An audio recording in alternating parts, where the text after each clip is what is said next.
And I'm really proud today that we're going to be at the campus. This university will be honoring a distinguished alumni. Her name is Lisa Hannon. And Jackson will tell her a lot about her, but I'd just like to tell her a little bit about her, but really about what she's doing and the company that she's with. And a lot of us will remember this. Remember Allied Telephone Company? The Allied Telephone Company was a little rural telephone company. And Joe Ford, graduate, took over that company. And he developed that company into Alltel. Big, big, big company. And of course, then that company sold out to Verizon. So Lisa is with a company named Allied Wireless, brand new company. Is it a public company yet? Okay, you need to buy some stock in this company, I'll tell you. And you had bought stock in Allied Telephone Company when it was a little company, you would have a lot of money right now. And so buy some stock in Allied Wireless. I don't get paid for that, but I'm going to go home and buy some stock. At any rate, but she is a tremendous role model and inspiration for our graduates. And so the graduates, I guess the best message I can give to you today is, just be like Lisa. Just work hard and do all those things that it takes to be successful. I think I've pretty much ad-libbed all my speech. I had some other words to say. I was really going to thank, once again, the faculty and everybody for the great job that you're doing. And I tell you that if you receive a degree, from UAM Monticello, you can be assured that that degree is highly respected and well appreciated. It's because of the great work and quality of the faculty that we have at this university. Thank you again.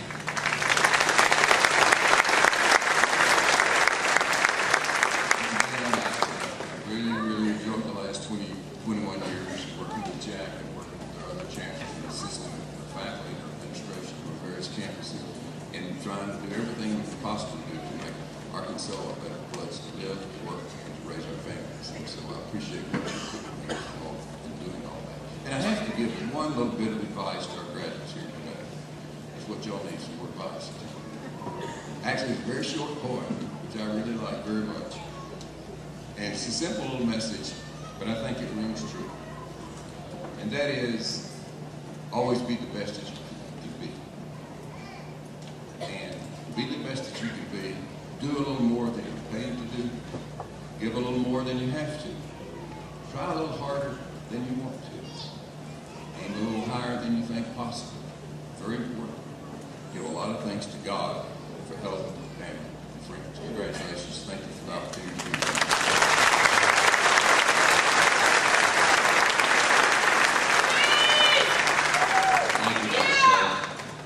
We have a member of our governing board, the Board of Trustees, with us today, Dr. Sugg mentioned Mike Aiken from here in Monticello. You know him as a successful businessman, but as Dr. Sugg mentioned, he's vice chair of our board this year and soon become chairman of our board. A Monticello man and will be chairman of the Board of Trustees. Mike is from Monticello, as I said, and he was appointed to the board in 2003 by Governor Mike Huckabee in March. And this year, he was selected as vice chair of the board by unanimous vote with his colleagues on the board. Welcome, Mike Aiken, please.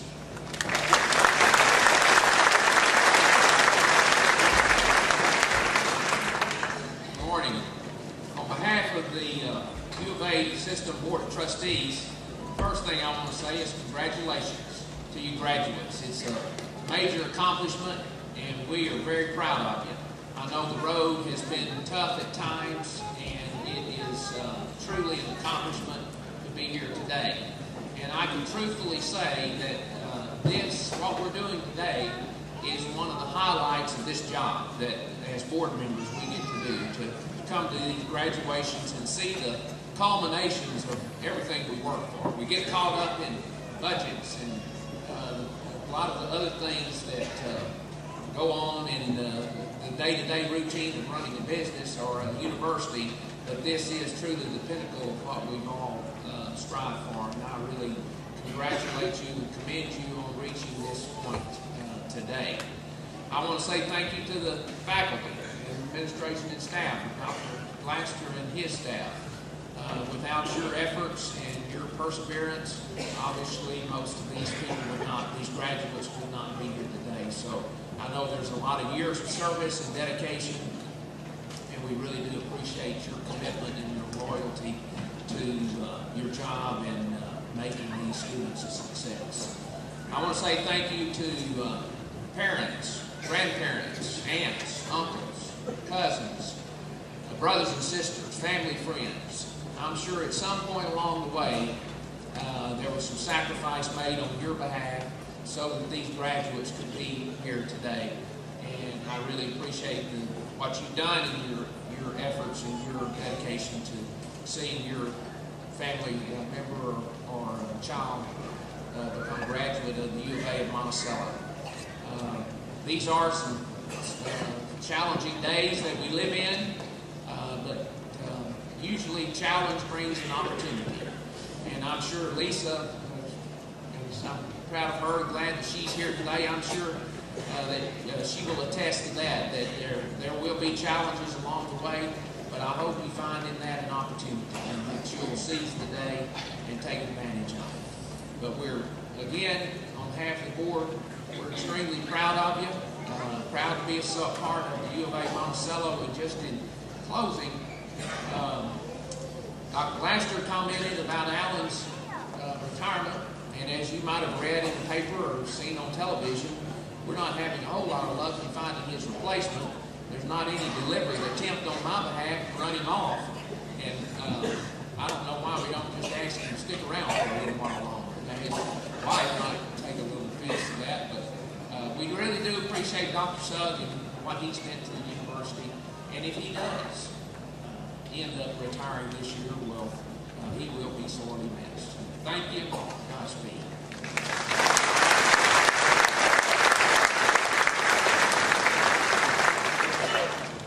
Earlier I mentioned our Board of Visitors and an advisory board to not only the campus but to our Board of Trustees.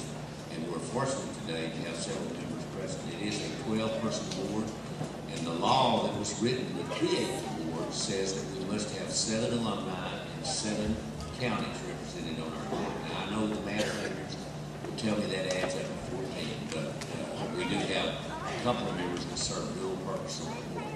But the point I'm getting to is the law also says that you can only serve 2 3-year terms. And I've got a problem with that. We have outstanding board members, just like we have outstanding legislators. And the law says they can only serve 3 2-year terms in the House and 2 4-year terms in the Senate. Today's representative from our Board of Visitors is serving as chairman for the 4th year. In July, he will step down from the board because of that law. He will be sorely missed. He's been a real asset to this institution, but I hope he will continue to participate and be a part of the institution, and I feel certainly will. One of the reasons is he currently is serving as the chair of 3 different volunteer boards. As he always says, I've got another non-paid job. And I've offered to pay him more if he'd stay here, but I don't know what 2 times 0 is. Benji Ryburn III, Benny Ryburn III, I call him Benji, but Benny Ryburn III has served the last 4 years as chairman of our board.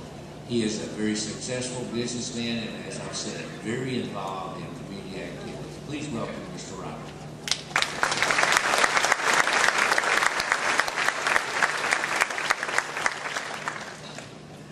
As you see, I don't have a speech, so it's going to be real short to the point. First off, been around the campus meeting. Jack's really opened the campus up to the city of Monticello and South Arkansas, so we have a lot of meetings on other non-paying jobs, as Jack described, in organizations that strive for economic development.